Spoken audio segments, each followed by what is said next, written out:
Assalamualaikum warahmatullahi wabarakatuh. Selamat pagi Bapak. Terima kasih sudah meluangkan waktu untuk wawancara pagi ini.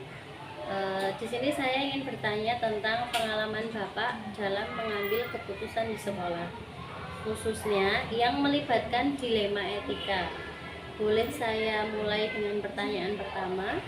Waalaikumsalam warahmatullahi wabarakatuh. Silakan Bu, monggo yang perlu apa yang perlu saya bantu.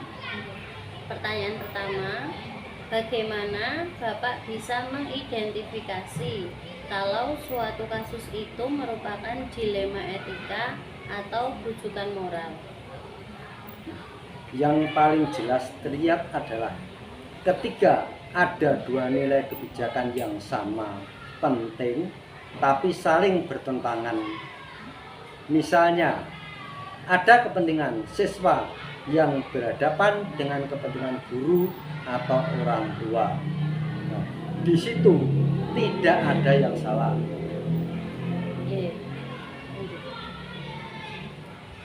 Tapi keduanya punya dasar yang benar. Biasanya saya coba mendengarkan kedua pihak untuk mengidentifikasi nilai-nilai apa yang sedang dimainkan. Ini penting untuk memastikan bahwa saya tidak hanya melihat dari satu sisi yang bermasalah. Menarik nih Bapak. Jadi Bapak fokus pada mendengarkan kedua pihak terlebih dahulu. Iya, karena mendengarkan itu sangat penting untuk mengetahui pokok permasalahannya. Jadi kalau cuma kita di laporan tidak mengundang dari kedua belah pihak, tidak akan ketemu itu nanti. Kemudian bagaimana cara Bapak menjalankan proses pengambilan keputusan ketika menghadapi dua kepentingan yang sama benar atau sama-sama mengandung nilai kebajikan?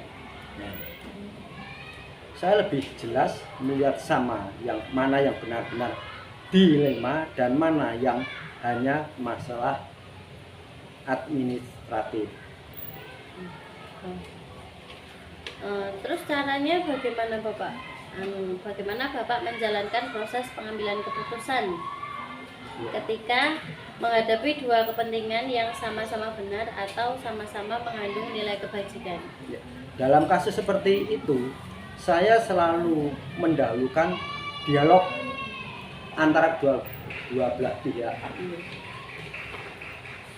Biasanya saya mempertemukan kedua pihak dan biarkan mereka menjelaskan pandangan masing-masing. Saya ingin memastikan bahwa keputusan yang diambil adil untuk semuanya. Tapi yang menjadi prinsip utama saya adalah mendahulukan kepentingan siswa itu selalu jadi pertimbangan pertama. Saya meskipun tetap menjaga agar hak guru atau orang tua tidak diabaikan. Berarti Bapak sering ya menggunakan musyawarah sebagai pengambilan keputusan? Iya. Saya percaya bahwa dengan adanya musyawarah adalah cara terbaik dan terbuka. Setiap orang merasa didengarkan, dihargai keputusannya yang dibuat biasanya lebih bisa diterima semua pihak. Saya juga sering melibatkan dengan guru atau tim manajemen kalau masalahnya cukup rumit. Karena saya yakin keputusan yang diambil bersama akan lebih kuat dan lebih jelas. Oke, kita lanjutkan Ibu Pak.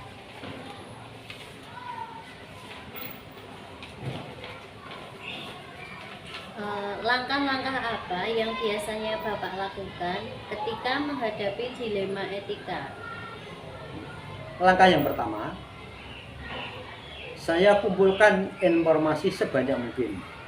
Saya harus paham dulu, misalnya dari berbagai sudut pandang.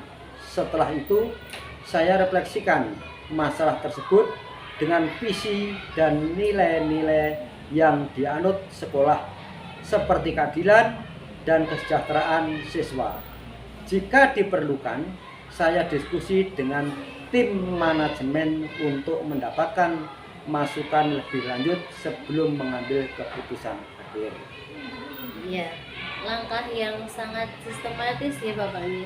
Menurut Bapak, apa hal yang paling efektif dalam pengambilan keputusan, terutama dalam kasus dilema etika? Nah, yang saya ambil yang paling efektif adalah memberikan ruang bagi semua pihak untuk berbicara. Seringkali ketika semua sudah didengar, solusi akan lebih mudah ditemukan.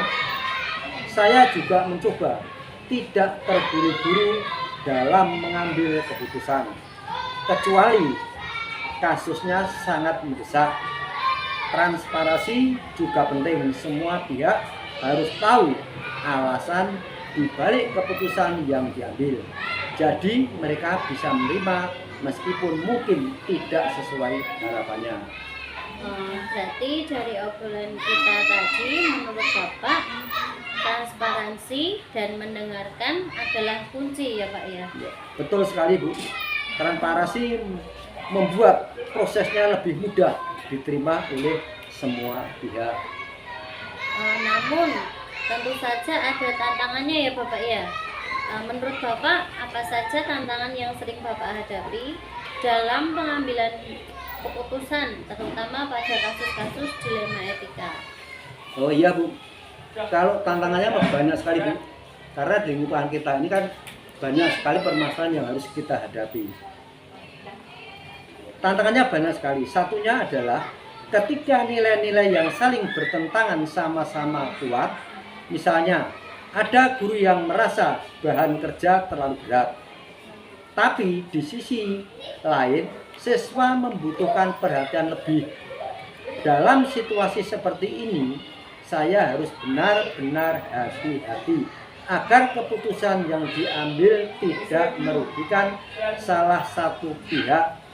Tantangan lain adalah ekspektasi dari orang tua yang kadang terlalu tinggi dan sulit dipenuhi.